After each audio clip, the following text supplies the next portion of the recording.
Neural network की training में हर forward पास में जो करंट सेट ऑफ वेट्स होते हैं उनकी मदद से फॉरवर्ड पास होता है, यानी इनपुट्स को वेट से मल्टीप्लाई करते हैं, हमारे पास एक्टिवेशंस आती हैं और ये मल्टी लेयर्स पे चलते चलते आपके पास फाइनल आउटपुट आती है और उस पर आप बैक प्रोपगेशन करते हैं। अगर हमने वेट्स बहुत अच्छे इनिशलाइज किए हों तो during the training gradient descent को एक हेड स्टार्ट मिल जाता है और वो वहाँ से क्विकली मिनिमा की तरफ जा सकता है। लेकिन अगर हमने वेट्स अच्छे इनिशलाइज ना किए हों तो स्टार्ट में न्यूरल नेटवर्क की ट्रेनिंग में दुश्वारी पेश आ सकती है, यानी हो सकता है कि ग्रेडियंट डिसेंट काफ़ी टाइम ले एक ऐसी स्टेज पे पहुंचने तक जहाँ पे जाके वेट तेज़ी से अपडेट होना शुरू हो और लॉस तेज़ी से डिक्रीज़ होना शुरू हो। इसको हम एक एग्ज़ाम्पल की मदद से समझने की कोशिश करते हैं। इस एग्ज़ाम्पल के अंदर हम एक रिसर्च टूल इस्तेमाल कर रहे हैं जो गूगल की तरफ से प्रोवाइड किया गया है। इसे हम कहते हैं colab.research.google.com। अगर आपके पास जीमेल का अकाउंट है तो आप इस टूल को फ्रीली इस्तेमाल कर सकते हैं।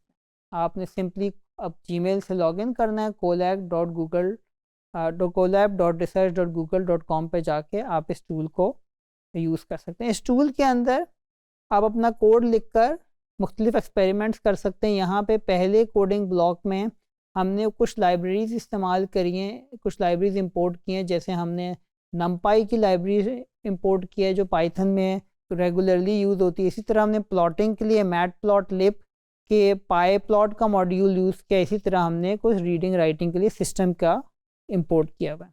इस मिसाल के अंदर, इस एग्ज़ाम्पल के अंदर हम एक 10 लेयर्स न्यूरल नेटवर्क इस्तेमाल कर रहे हैं जिसकी हर लेयर के अंदर 500 न्यूरॉन्स हैं। तो यहाँ पे हमने बताया हुआ है कि हिडन लेयर के अंदर 500 हैं और ऐसे 10 कॉपीज़ मौजूद हैं। एक्टिवेशन हमारे पास दो पॉसिबल हो सकती हैं, 10 हाइपरबोलिक हो सकता है या 10H हो सकता है और रिली हो सकती है। चूँकि इस एग्जांपल में वेट इनिशलाइजेशन को समझने की कोशिश कर रहे हैं तो यहाँ पर हमने वेट इनिशलाइजेशन की डिफरेंट स्ट्रेटजीज़ अप्लाई करके देखी हुई हैं। शुरू में चूँकि वेट्स को ज़ीरो से इनिशलाइज़ करना कोई अच्छी स्ट्रैटेजी नहीं है। ज़ीरो से इनिशलाइज़ करने में सब कुछ ज़ीरो से मल्टीप्लाई होना शुरू हो जाएगा तो ग्रेडियंट भी अच्छे कंप्यूट नहीं होंगे, बल्कि ज़ीरोज़ ही कंप्यूट हो रहे होंगे, तो अपडेट्स क्या होंगे। तो हम वेट्स की एक इनिशलाइजेशन की स्ट्रैटेजी हो सकती है कि हम उसको स्टैंडर्ड नॉर्मल डिस्ट्रीब्यूशन से या रैंडम के फंक्शन से इनिशलाइज़ करा लें। यहाँ पे हमने रैंडम के फंक्शन से इनिशलाइज़ करवाया हुआ है और उनकी वैल्यू बहुत छोटी सेट करी, 0.1। और इस एग्ज़ाम्पल को के अंदर आगे जाकर हम इन वेट्स की वैल्यूज़ जो जैसे जैसे कैलकुलेट होंगी उसको एनालाइज करेंगे। तो इस पूरी एग्जांपल को रन कर देते हैं। लाइब्रेरीज इंपोर्ट हो गई, हिडन लेयर्स डिफाइन हो गई, वेट इनिशलाइजेशन हो गई और अब ये हर आइट्रेशन पे हमें बता रहा है कि उसने क्या वेट्स की स्टैटिस्टिक्स कंप्यूट करी। इनको हम प्लॉट्स की मदद से समझते हैं।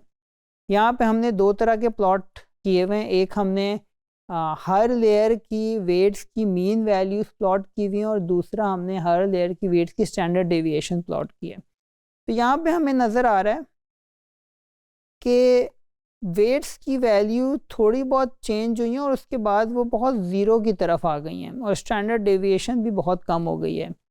और यहाँ पे हम देख रहे हैं कि ये सारे के सारे वेट्स शुरू में तो किसी वैल्यू से स्टार्ट हुए थे बट आगे जाके -1 +1 पे आके फिक्स हो गए। तो ये माइनस, इसका मतलब ये है कि कुछ आइट्रेशन के बाद सारे वेट्स या तो -1 हो गए या +1 हो गए, जो कोई अच्छी वेट की वैल्यू नहीं है। तो हम अपनी इनिशलाइजेशन स्ट्रैटेजी चेंज करके देखते हैं। 0.1 की जगह 0.01 से इनिशलाइज कर देते हैं। जब 0.01 से करते हैं तो वेट्स और ज़्यादा, ये तो सारे ज़ीरो की तरफ चले गए। यानी अगर बहुत स्मॉल वैल्यू से इनिशलाइज करते हैं तो पहली लेयर में तो वेट्स के अंदर कुछ वेरिएशन है, बाकी सारे ज़ीरो की तरफ चले गए। इसका मतलब बहुत छोटी value is not a good idea. इसको हम एक बड़ी वैल्यू से इनिशलाइज करके देख लेते हैं क्योंकि छोटी वैल्यूज़ तो बहुत क्विकली ज़ीरो की तरफ जा रही हैं। अब यहाँ पे हम वेट्स को रैंडम फंक्शन से कर रहे हैं, लेकिन हमने जो रैंडम की वैल्यू आई वो एज इट इज इस्तेमाल कर लिया, हमने किसी फैक्टर से रिड्यूस नहीं किया उन्हें। तो यानी ये वेट्स की वैल्यू 0 से 1 के दरमियान होंगी। यहाँ पर भी हम देख रहे हैं कि वेरिएशन और ख़राब हो गई है और -1 के दरमियान फ्यू आइट्रेशन के बाद वेट्स चले गए। इसका मतलब जस्ट रैंडमली वेट इनिशलाइज करने से हमारे पास कोई अच्छी ट्रेनिंग नहीं हो रही, तो इसको एडजस्ट किया जा सकता है। अब हम एक दूसरी वेट इनिशलाइजेशन की स्ट्रैटेजी यूज़ करें, जिसमें हमने बजाय इसके कि वेट को रैंडमली इनिशलाइज करते 0.1 से या 0.1001 से या किसी फैक्टर से करते हैं, हमने इनको नॉर्मलाइज करवाया है square root of the weight इन से, square root of the fan in की वेरिएबल से। जो square root of the fan in का मतलब ये है कि हम यहाँ पे देख रहे हैं कि जो एक्स की इनपुट थी उसको हमने फ़ैन इन में रखा हुआ है और उसको हमने इसका स्क्वायर रूट से नॉर्मलाइज किया हुआ है। इसे कहा जाता है ज़ेवियर इनिशलाइजेशन, जो 2010 में प्रपोज हुआ था। इससे हम ट्रेनिंग करवा के देखते हैं। यहाँ पे हम देख रहे हैं कि मीन वैल्यू कुछ आ रही है, स्टैंडर्ड डेविएशन भी बहुत क्विकली ज़ीरो की तरफ नहीं गई है। अब यहाँ पे अगर आप इन ग्राफ को देखें जिसमें हर ग्राफ एक लेयर को रिप्रेजेंट कर रहा है, तो पहली लेयर के वेट्स भी काफ़ी वेरिंग वैल्यूज़ रखते हैं, दूसरी लेयर के वेट्स, सारी लेयर्स के वेट्स की एक रेंज ऑफ वैल्यूज़ हैं। ये ज़ीरो की तरफ नहीं चलेगा या -1 +1 की तरफ नहीं चलेंगे, बल्कि एक ये वाइड वैरायटी ऑफ वैल्यूज़ रखते हैं। इसका मतलब डेटा के अंदर डिफरेंट टाइप ऑफ फीचर्स के लिए डिफरेंट वेट वैल्यूज़ लर्न हो गई, और ये जो मीन और स्टैंडर्ड डेविएशन और ये जो ग्राफ्स हैं मुझे बता रहे हैं कि अच्छी लर्निंग हुई है। तो इसका मतलब ये हुआ कि डिफरेंट वेट स्ट्रैटेजी से डिफरेंट तरह के वेट्स लर्न होते हैं, और अगर आपने इनिशलाइजेशन अच्छी की हो तो आपकी लर्निंग भी अल्टीमेटली बेहतर होती है। अच्छा, ये तो सारी डिस्कशन थी 10H या 10 हाइपरबोलिक एक्टिवेशन फंक्शन के लिए। तो हम ये देख रहे हैं कि ज़ेवियर इनिशलाइजेशन, जहाँ पे हमने square root of the fan in से नॉर्मलाइज किया है वेट्स को, उस केस में अच्छी वेट इनिशलाइजेशन हमें मिल गई है। मगर क्या सेम इफेक्ट मिलेगा अगर हम एक्टिवेशन फंक्शन को 10H से हटा के रीलू कर दें? तो इस एग्जांपल को हम रीलू के लिए ट्राई करते हैं। जब हम इस एग्जांपल को रीलू के लिए ट्राई करते हैं तो हम ये देखते हैं कि वो जो हमारी वेट इनिशलाइजेशन की स्ट्रैटेजी थी जो 10H के लिए अच्छी चल रही थी, वो ज़ेवियर इनिशलाइजेशन में शुरू की 10 लेयर्स में तो लर्निंग हो रही है, लेकिन आगे जाके स्पेशली लास्ट 2 लेयर्स में हम देखते हैं कि सारे वेट ज़ीरो की तरफ चले गए। इसका मतलब ये स्ट्रैटेजी 10H के लिए अच्छी है, रीलू के लिए अच्छी नहीं है।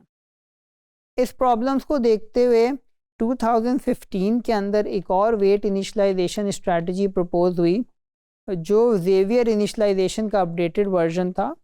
And what they propose is के ज़ेवियर इनिशलाइजेशन से जो नॉर्मलाइजेशन है वो भी काफ़ी ज़्यादा है रीलू के केस में। रीलू के केस में अगर आपको याद हो तो रीलू नेगेटिव वैल्यूज़ को ज़ीरो कर देता है और पॉजिटिव वैल्यू को एज इट इज़ रहने देता है, यानी रीलू आधी वैल्यूज़ को रख रहा है और आधी वैल्यूज़ को ज़ीरो कर रहा है। तो इसका मतलब ये कि रीलू के केस में जो नॉर्मलाइजेशन है वो बहुत ज़्यादा हो गई है, तब कि आधी वैल्यूज़ हैं।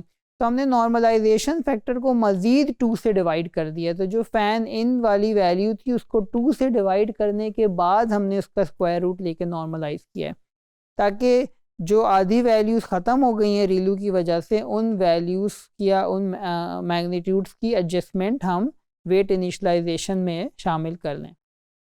और अब हम ये देखते हैं कि जब हमने इसे किया है तो सारी लेयर्स के अंदर कुछ ना कुछ रीलू के साथ भी वेरिएशन मौजूद है, यानी सारी लेयर्स के अंदर divide variety of weights learn हो रहे हैं। तो हमने यहाँ पे ये देखा कि डिफरेंट वेट इनिशलाइजेशंस का डिफरेंट इफेक्ट आता है, यानी जो डिफरेंट स्टार्टिंग पॉइंट आप देंगे ग्रेडियंट डिसेंट को, उसी तरह से वो अपनी फाइनल रिजल्ट पे पहुँचेगा। न्यूरल नेटवर्क्स की लर्निंग लोकल मिनिमा, मैक्सिमा और फ्लैट रीजन्स में फंस सकती है।